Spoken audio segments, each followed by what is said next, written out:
Thank you for joining us for this Local Decision 2015 Candidate Spotlight. I'm glad to be sitting down with Dale Stoesz of the Lino Lakes City Council. Dale is running for re-election, and thanks for coming in today, Dale, and sharing some of your views and opinions with us. Not a problem. Thank you for having me. Well, let's just start with, why did you decide to run for re-election? Well, I ran 4 years ago. The reason I ran 4 years ago was I like to do community service. I like to volunteer. I had just finished up my master's program at Bethel University in organizational leadership, and I was looking around for different leadership opportunities and ran across running for city council, and so I did. And it's been a good experience the last 4 years. There's a lot to learn as you learn the process of city government.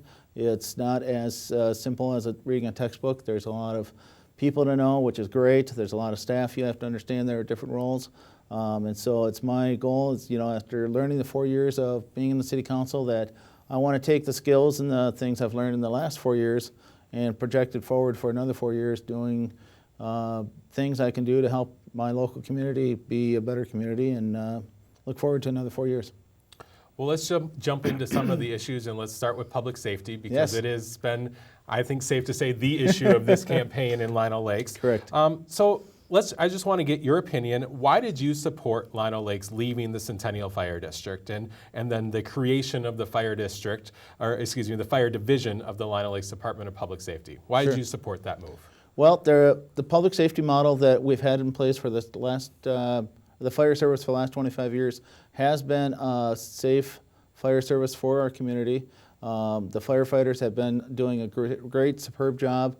The governance of how the fire district has been run has been questionable. I was not on the steering team for the last couple of years, but I did get strong indications from the meetings I did attend that the governance of how the city relationship with, having 70% of the financial payment, not getting equal governance for that 70% payment, that we could do things better. We did what we legally were allowed to do and gave them a 2-year breakup a notice that, hey, we got 2 years.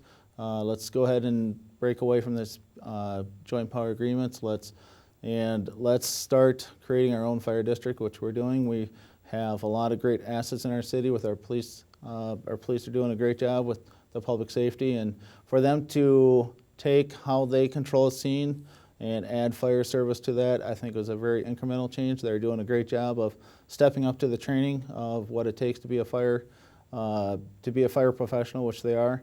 And I went out to the East Metro Fire Service to watch them actually do their training, and I think it's phenomenal what the skills that what a fireman have to do, and I really am astonished at how quickly our police have signed up, as well as other local volunteers that have become firefighters as well. We don't have just a police fireman, we also have volunteers as well, and I think having that mix of volunteer and paid public safety, I think it's been I think I wouldn't have voted for it if I didn't feel like it was going to be a safe situation.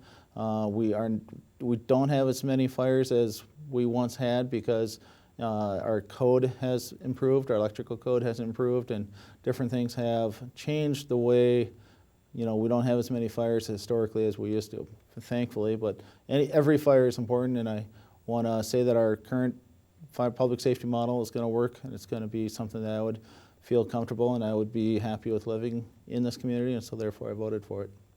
And as a follow-up on that, and you kind of already touched on this question, but do you believe that Lino Lakes residents will be as safe, safer, or not as safe with the new fire model? Well, I'm going to have to say safer, because our first responders are going to be our police that show up at the fire situation, and knowing that they have the skills of being a fireman, I think are going to be proven to be a great asset. There's going to be half of their back seat of their car is going to have the fire service capabilities, so they'll be able to approach a fire in the first approach and do what they can according to their training to take out the fire before it expands further.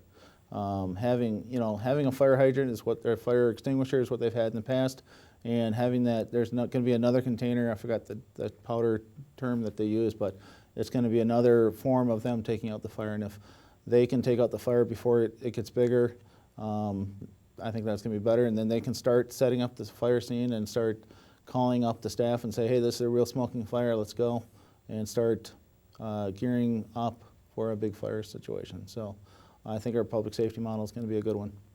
Let's switch to talking about the budget now. Yes. The preliminary levy that was passed at the end of September by the City Council, and it would become, if it becomes the final levy in December, Lino Lakes residents would see a tax levy increase of about exactly 5.34%, which would be the second year in a row of a more than 5% increase. So why did you think that now was the right time to be able to raise the levy in Lino Lakes? Sure. So first of all, a budget is priorities. A budget represents what are the priorities of our city, and the budget that we have meets the current current priorities that we have for the city with the parks and the trails and the police and the public service model that we have. It also has the ability to make sure that we have enough reserves for things that we get surprised with. And the 5% also has to include what we call the voter-approved referendum, and that's the Shenandoah street improvements that did cost money, and that makes up a portion of that. And the 5% is a number that I feel confident with because of the voter-approved money, and all of the houses did appreciate in value as well. And so there's some tricks in what those numbers mean.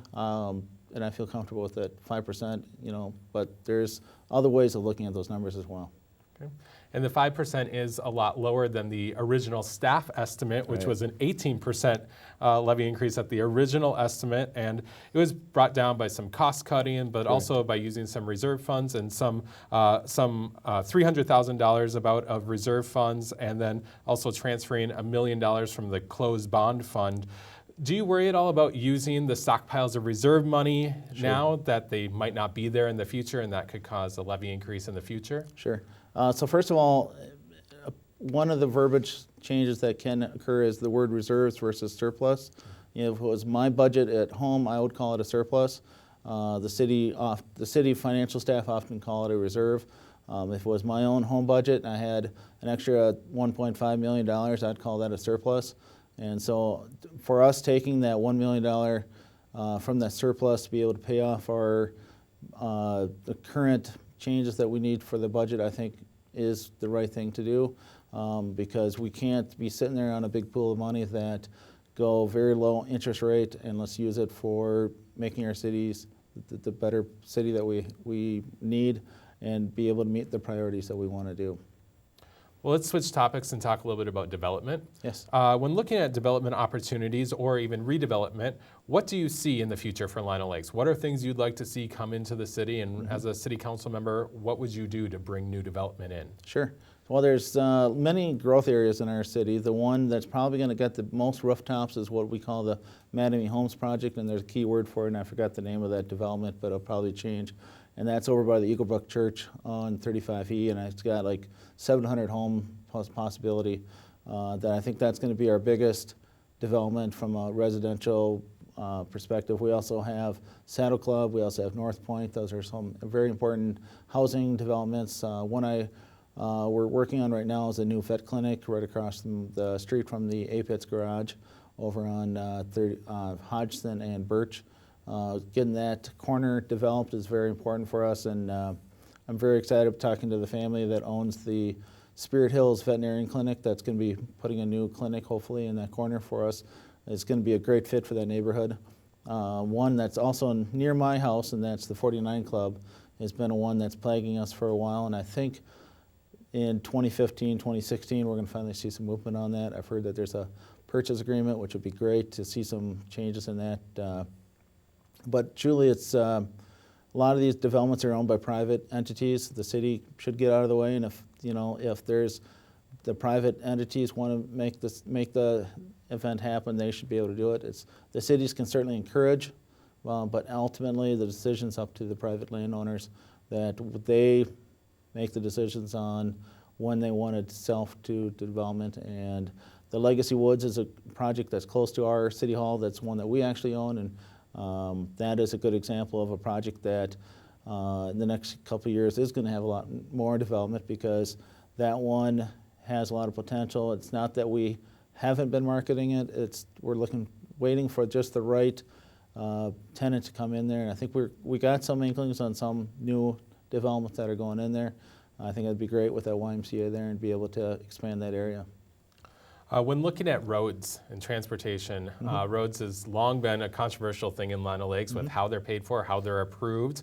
What steps have you taken as a council member, and would you continue to take if you're reelected to make sure that the roadways in Lino Lakes are maintained and upgraded when they need to be? Sure. So we have something in our priority budget to maintain roads. That includes the mill overlays. That's the real light surface type of changes to the roads. When it gets down to the deeper core of the cities, of the streets where we have to actually redevelop a road and redevelop a street from really down deep, that takes a lot of money. That's about $1 million a mile is what I've been told. And that takes a lot of planning. The charter is an instrument that would allow us to assess back to the landowners, but every time we put something on the ballot to say, hey, we want to do a road improvement, but there's going to be an assessment that puts it on the ballot, and then that has proven to be not as beneficial as what we had hoped. So finally we said, all right, let's not do any assessments. Let's just do what we're mandated to do and maintain roads, and let's just assess the whole city. And that's what we did in the Shenandoah area, and that's what voter approved as well, but I think we'll probably have to do more of those until the charter changes to allow us to do what other cities have done.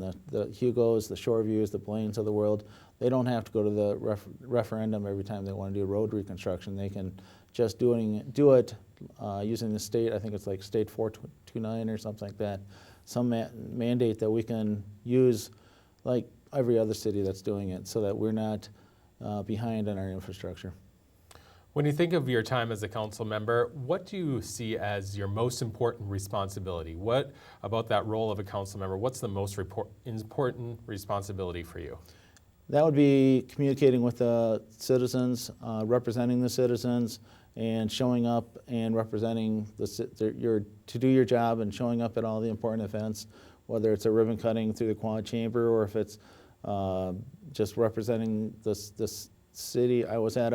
Last night I was at a Beyond the Yellow Ribbon campaign thing, which I'm holding a button for right now. And that's going to be an example of cities getting involved with the community, helping veterans, helping communities. And I think that's one of the roles that I see with city government is it's not just the voting up, down on things. It's showing up to events. It's showing up to the work session and expressing your opinion and representing the area that you live in as well as the whole city itself. It's not just your own city, it's the whole city. Okay. Let's finish today in our last minute with just a kind of a closing question of why should a resident of Lino Lakes vote for you on Election Day?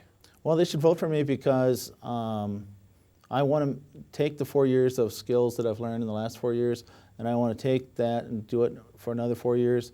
I want to continue to do what I can to lower the cost that a city has to, that it takes to run a city. I want to try to lower the budget as much as possible, but while I'm still maintaining the budget. So if I were a resident at home, I would say first get out and vote. Whether you vote for me or not, it's very important that everybody can cast their own vote and have a democratic process. I would appreciate your vote if that's what they want to do, but I would say that I'm here for another 4 years and I want to represent them. Well, Dale Stoesz, thanks for taking some time and coming in today and sharing your opinions with us. We appreciate it. All right, thank you, Ben. And I want to thank all of you for watching this Candidate Spotlight here on North Metro TV. Remember, head to northmetrotv.com all election season long for our complete local decision coverage. For more spotlights and biographies, they're all there for you on northmetrotv.com. I've been your host, Ben Hale. We'll see you next time.